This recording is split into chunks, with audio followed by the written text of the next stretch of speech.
Hey everyone, welcome back to CK Cycles. Well, I did an introductory video on my 74 DT250, and now I'd actually like to get into it and start working on the bike. I think in this episode, I'm just going to kind of strip some of the major parts off the bike to give me room to actually start to work on the engine and inspect the engine to find out what the bike is going to need to run.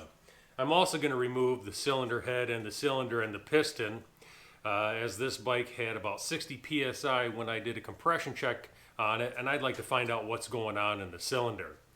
I'm also planning to get both crank seals exposed on both sides of the engine and get those crank seals removed. This bike had a little bit of water in the crankcase, and certainly there's evidence of water that had filled up the stator housing here. I want to take a look at the crankshaft underneath those crank seals to see if there's any rust, any pitting, or anything that needs to be addressed, which would require splitting the engine. I'm hoping not. I'm hoping those sealing surfaces are still in good shape and I'll be able to leave this engine intact and just install new crank seals. But that's what I'd like to find out in this video. I'm going to put a link down below to the restoration playlist on YouTube.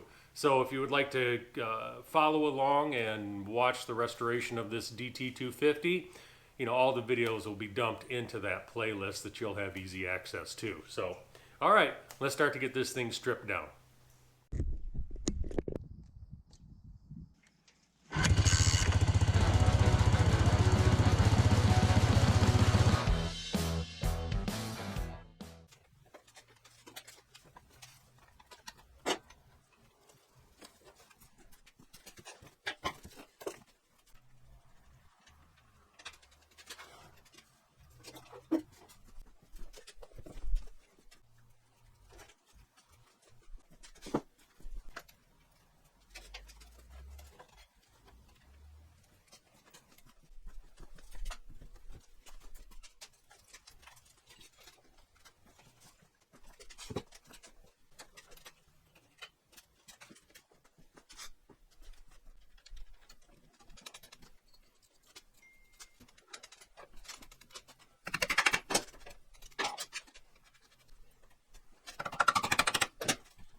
Quite a bit of white sludge in here. I think that signifies water.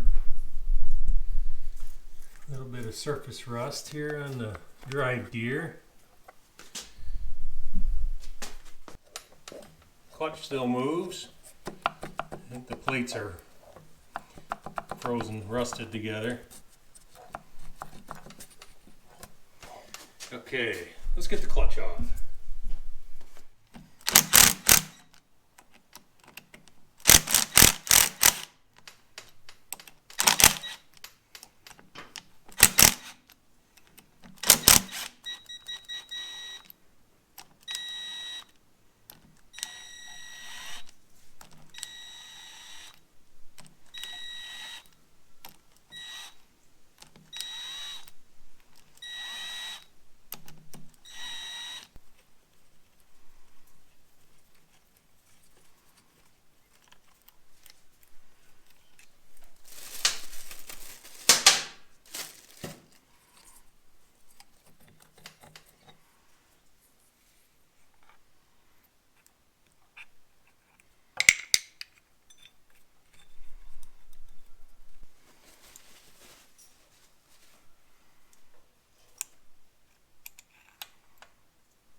right, well I think that's going to be the end of this video. I was able to successfully dismantle most of the engine without actually splitting the case, and also get both crank seals out of the engine as well, which I was happy to be able to remove those. I really wanted to inspect the sealing surface on the crankshaft itself, particularly where I think water penetrated from the stator housing into the engine. There is some pitting, although it's very small, along the crank sealing surface here on the left side of the engine. And as you probably heard, those bearings sound a little bit loud to me. I'm not a super expert in that area, but they did sound a little bit loud. So in the end, I think that I am going to have to split this engine, probably replace the bearings, maybe even replace the crankshaft. You saw on the video that the end of the crankshaft here looks like it might have been beat on or something at some time, and it is a little off center, and it had a wobble to the end when I was spinning it. I'm not too excited about that either. So I think in the end this engine is going to come out. I'm going to split it. It's going to be the first time I've ever split a motorcycle engine before, and I'm going to have to look for a replacement crankshaft to get this bike back together and running. So in the next episode, I think I'm going to take a look at the piston, the rings, and the cylinder, and determine what needs to be done there. So I'm Chris for CK Cycles. We'll see you later.